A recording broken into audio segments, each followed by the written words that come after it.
Hi everyone, welcome back to Lifting the Lamp. Live long and prosper, and many blessings.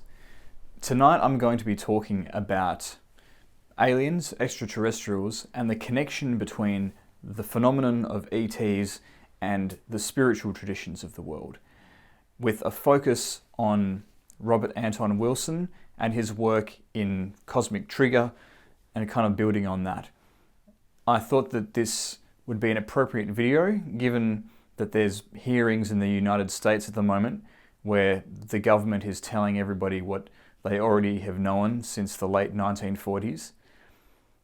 And because we're in the Sirius gateway period at the moment, I thought I would mark the occasion by talking a little bit about the spiritual significance of Sirius and how it relates potentially to visitors from the sky in the Earth's distant past. So the focus of this video is going to be on the significance of the star Sirius. And one person in recent times in the esoteric world who has had a lot to say about Sirius and its significance has been Robert Anton Wilson. Now, Robert Anton Wilson can be a bit of a mixed bag. He's a real maverick and trickster, and he likes to play fast and loose with truth and fantasy and kind of play with his audience a bit. He likes to tell tall tales as though they were truth, when in fact they're just made up stories and it's a big joke, and the veneer of truth is very thin and he's waiting for you to get that he's messing with you. But he does seem to also have a seriousness to what he says, and it's a bit laborious trying to sift the truth from just playing with reality in what he says. But we can at least try. Perhaps Robert Anton Wilson was just so enlightened that he saw no difference between playing with reality and creating it. But Robert Anton Wilson has a lot to say about Sirius, particularly in his work, The Cosmic Trigger, where Robert Anton Wilson kind of talks about some of his own experiences, the connection that he felt that he established with the star Sirius, and his theory for a Sirius contact in Earth's distant past, a contact event between advanced beings from Sirius and early humans thousands of years ago, which kick-started human civilization. So Robert Anton Wilson gets the title for his book Cosmic Trigger from another book by a man called Robert Temple called The Sirius Mystery. The Sirius Mystery is an account of Temple visiting the West African Dogon tribe and documenting their rituals and their culture, with a particular emphasis on ceremonies that they had surrounding the star Sirius, or spirits or heavenly beings that were associated with the star Sirius, who are often depicted in an amphibious or fish-like form. So Robert Temple claims in his book that the Dogon tribe, in their ceremonies celebrating the star Sirius, and the beings that came down from Sirius imparting their knowledge, showed an incredible knowledge of the Sirius star system that the Dogon tribe couldn't have possibly got without very advanced telescopes, the likes of which have only been seen in relatively modern times. Temple claimed that the Dogon had a knowledge that Sirius was in fact a star system consisting not only of the giant star Sirius A, visible in the night sky, but also the smaller stars Sirius B and C. Robert Temple's claims have come under scrutiny by skeptics who say that he hasn't ruled out the possibility that the Dogon gained that astronomical knowledge some other way, through some other contact with Europeans, and that there's nothing to suggest that the only way that the Dogon tribe could have got this information is if actual space beings came down and gave that knowledge to them. But of course, the mainstream critics of Robert Temple don't offer any evidence to the contrary to prove exactly how the Dogon got that knowledge. So we have two competing narratives of how it was that the Dogon knew about the 3 stars of the Sirius star system and expressed that knowledge in association with stories about beings coming down from Sirius to impart knowledge to them. In fact, according to Dogon legend, the very first magicians were created by these beings known as the Nommo, who came from Sirius or were associated with the star Sirius, imparting their knowledge or transforming in some way ordinary human beings. And this becomes the basis of Robert Anton Wilson's claims of an ancient contact between beings associated with Sirius and early humans. Although the way that Robert Anton Wilson presents his theory is not what you might expect. It's not like Ancient Aliens, where, it's like these beings come down and it's like Stargate, or like one of Zecharia Sitchin's books, where there's these giant beings who are enslaving human beings and teaching them how to build pyramids and doing all this other stuff.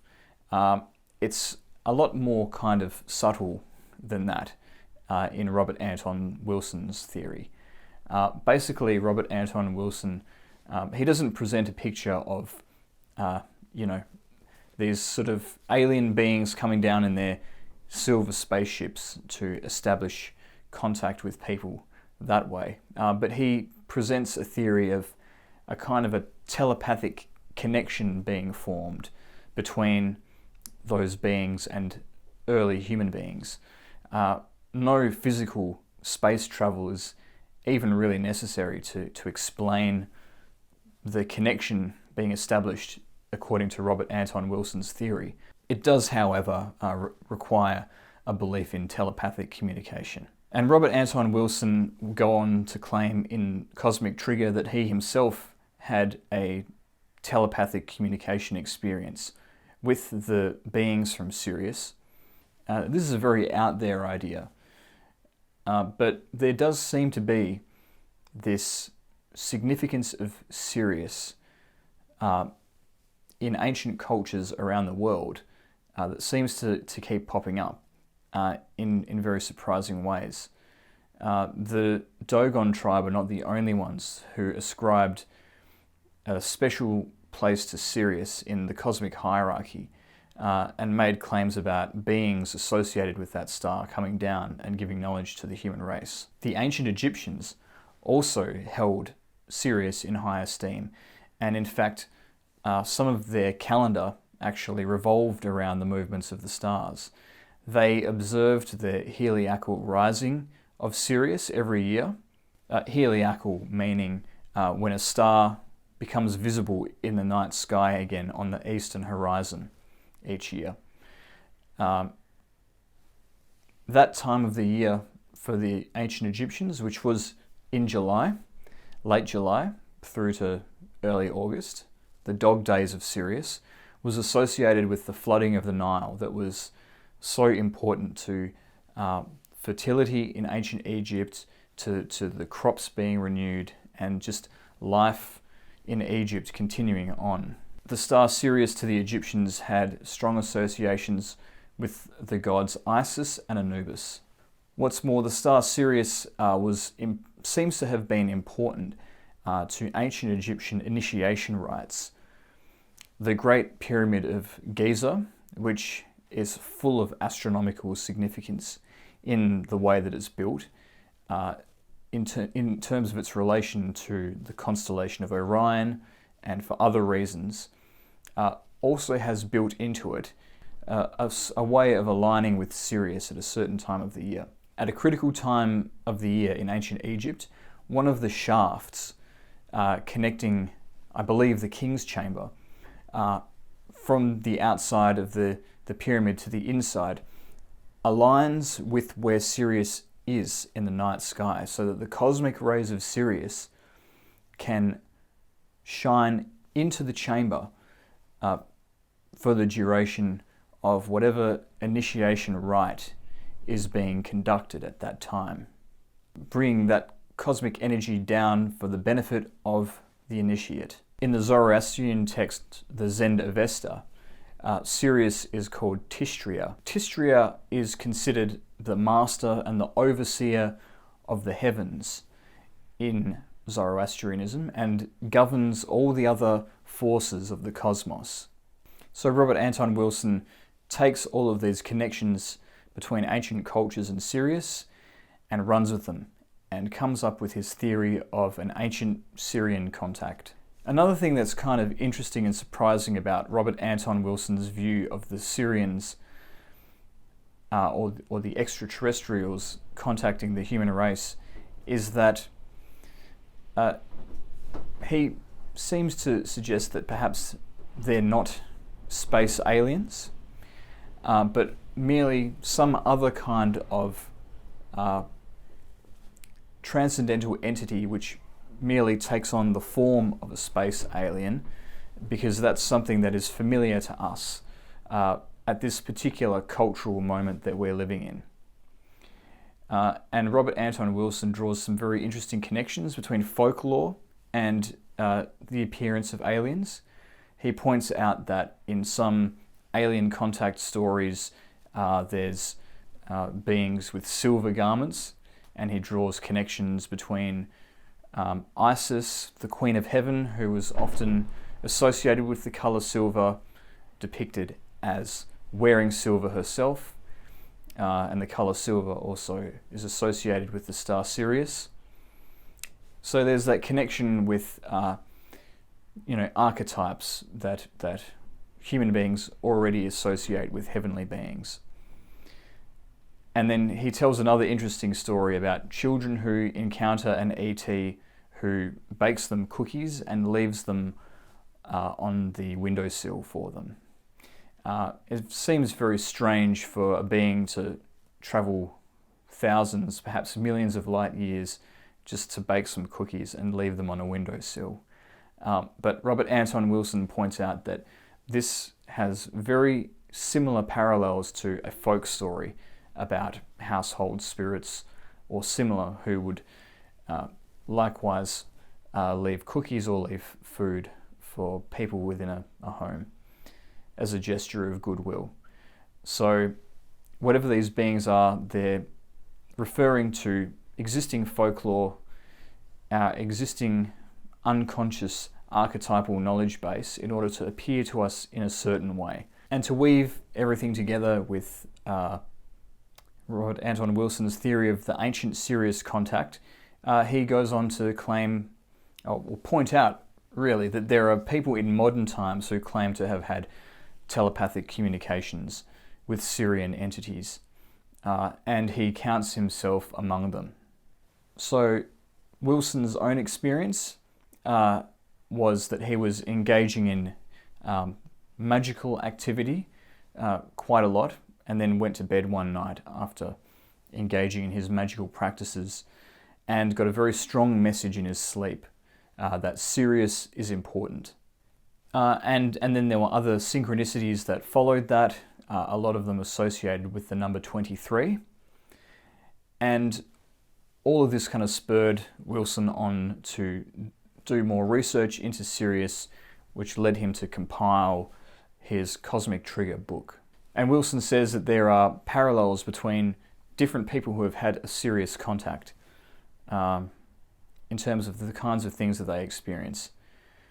And I find this very interesting because I've had, like many people, experiences with lights in the sky. I've seen things appear in the sky before that I can't explain. And in those cases, there were connections to some of the things that Wilson said. The number 23, I had the experience when I was 23. And in Wilson's case, he had been engaging in the Bornless Rite in an attempt to contact his holy guardian angel, just prior to the Sirius communication that he received. And in my case as well, I had just finished my psalmic working, maybe a few months earlier, before I had my own encounter with these lights that I couldn't explain.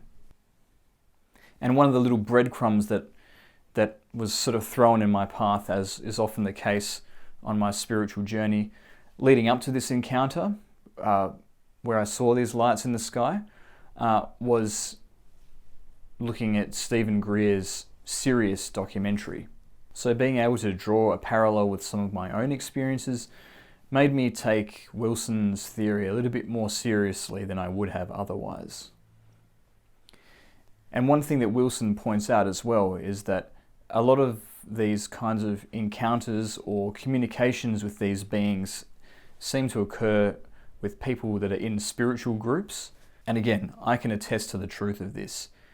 I only know a few people in my life who have had really serious encounters with what they describe as beings of light, who often, as indeed they did with me, appear not as anything humanoid, but just as a sphere or a shape of brilliant light that is somehow alive.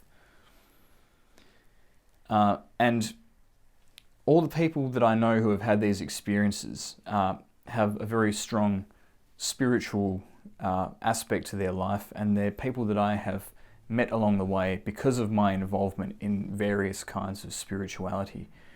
They've never known each other, and yet they recount the same experiences of these light beings.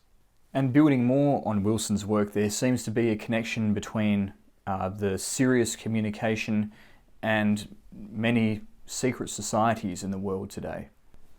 So for example, in one of Aleister Crowley's magical journals, he discloses that the real meaning of the name of his occult order, the Argentium Astrum, or Silver Star, is really a reference to the star Sirius. Alice Bailey from the Theosophical Society, building upon the works of H.P. Blavatsky, also wrote about the star Sirius. In the Theosophical view, it is from the star Sirius that the destiny of the human race is governed. And Alice Bailey claimed that Sirius was none other than the star system where the White Lodge resided, sometimes known in occult circles as the secret chiefs, the secret hierarchy of spiritual beings who have disciples on Earth and are secretly guiding human evolution. And of course, who can forget Crowley's famous picture of a secret chief he encountered by the name of Lamb, and the appearance of that being. There's a connection between the star Sirius and Freemasonry, and this connection is so strong that it's borne out in the architecture of none other than Washington, D.C. It's no real secret that many of the founding fathers were Freemasons in the US, and that Washington, D.C.'s architecture was intentionally designed with Masonic symbolism in mind. But one interesting connection that people have drawn is in taking the Egyptian connection to Sirius and relating this with the architecture of Washington. So let me explain. In ancient Egyptian hieroglyphics, the name of the star Sirius, Sopdet, is spelled out with three distinct glyphs. One is an elongated triangle, one is a hemisphere or a semicircle, and the other glyph is a five-pointed star. Now, all three of these shapes can be found in Washington, D.C. The elongated triangle corresponds very closely with the Washington Monument. The semicircle corresponds very strongly with the dome of the Capitol. And the five-pointed star is repeated in the form of the pentagon or in another series of roads interconnecting one another in Washington, which trace the five-pointed star. So the name of the star Sirius is literally built into the capital of what for the time being is the world's biggest superpower. And there's deeper symbolism behind those three glyphs as well. They can be seen as the triangle representing the male generative principle, the semicircle representing the female generative principle, and the five-pointed star represents the synthesis resulting from their union. And that is still a deeper occult mystery. And just to hammer the point home even more, we have the words of Albert Pike in Morals and Dogma. Pike described Sirius as the blazing star and said that it is an emblem of the divine truth, given by God to the first men and preserved amid all the vicissitudes of ages in the traditions and teachings of Masonry. And there's yet another connection between the esoteric undercurrent of civilization and the star Sirius. This is one which I stumbled across myself. Well, it's been around for a while, but I kind of drew some connections between what I've been talking about and some other material from medieval manuscripts on medieval astrology. So if you're not familiar with medieval astrology, you've got the 7 planets as they were classified according to the classical schema, representing the 7 planetary energies. Above that you had the zodiacal signs, 12 in total. But the most sublime astrological forces were in fact the fixed stars. And you can find images of some of the most prominent of these fixed stars with some sigils to summon the intelligences that are associated with them. And among the most prominent of the fixed stars, you've got the Pleiades, Arcturus, Vega, and of course Sirius. And if you're familiar with kind of New Agey ideas, those 4 stars or star systems will sound very familiar because they're all stars or systems where people claim extraterrestrials have come from to make contact with them, to send channeled communications to certain people on the Earth, fitting again with Wilson's theme of the Sirius contact and how it occurs. And in Hermetic Kabbalah, the fixed stars belong to the sphere of Chokmah, which is above the abyss, beyond the planets of the solar system, in the part of the heavens of the Tree of Life, where those who are part of the secret chiefs are said to reside because of the level of initiation that they have attained on the Kabbalistic Tree of Life, another link in the chain. All of this drawn together suggests a link between the extraterrestrial beings, the beings from Sirius, and the spiritual hierarchy that is at the apex of the pyramid of many of the world's foremost secret societies, imparting secret knowledge to the rest of the human race. That is an intriguing possibility. So what are we supposed to make of all this? Is this for real? And is this to say that all of these spiritual intelligences that have communicated with people over the centuries are really just extraterrestrial in origin? No, I don't think that's the case. I don't think, as some people claim, that angels and gods are one and the same with extraterrestrial beings. I think those are 2 distinct phenomena.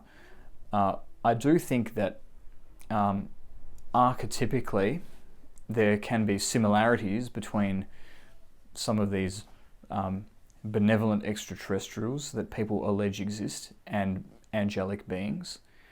And sometime I think it could be possible that extraterrestrials could be mistaken for angels or vice versa. But I don't think they're the same. Angels are a spiritual type of an entity, but these ETs, whatever they are, do seem to have a physical component to them. The lights that I saw in the sky all those years ago, that many other people have seen similar, definitely were physical in nature. It wasn't like a spiritual apparition. I think perhaps human and non-human, physical and non-physical beings can all kind of attain an equivalent level of development in consciousness and spiritual development, which makes them kind of behave the same or serve the same kind of greater purpose. And perhaps that's the reason for some of the overlap that we see in some of these experiences. Of course, you have the Christians who say that the aliens are really demons. This comes from the fact that many of these Christians will just demonize anything that they can't understand. But there are some interesting kind of parallels between some of the more not very nice alien abduction stories that people had in the 20th century and stories of demonic obsession or demonic vexation, particularly having some of these beings accompanied by the smell of sulfur, which is also associated with the manifestation of demons. But again, it's hard to say how much of this is just the human mind trying to make sense of a very odd experience that it's never had before and trying to find categories that it can put things in and kind of evoking experiences that will fit into those same categories. And supposing that there are really beings who, for all intents and purposes, can be described as Sirian, I don't necessarily think it's as straightforward as like, you know, the kind of stereotypical view of extraterrestrials. Again, trying to draw connections with things which psychologically will have a significance to us. Perhaps they say they're from Sirius because Sirius is the brightest star in our night sky, and so to some extent it's an inevitability that we would impart some kind of spiritual significance to it. We don't know how much of this is just for show, for us to be able to grasp something that's really difficult to grasp.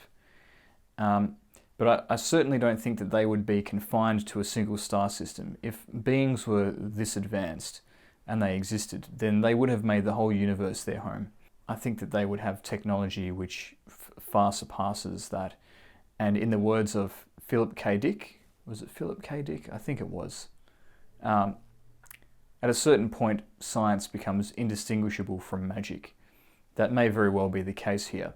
And I remember that when I saw something that was unfamiliar to me, which kind of fit with the UFO experience that people have, or UAP as it's called today, what I saw was not like a craft. It was pure light. It was something that was moved by a consciousness, but it was pure light.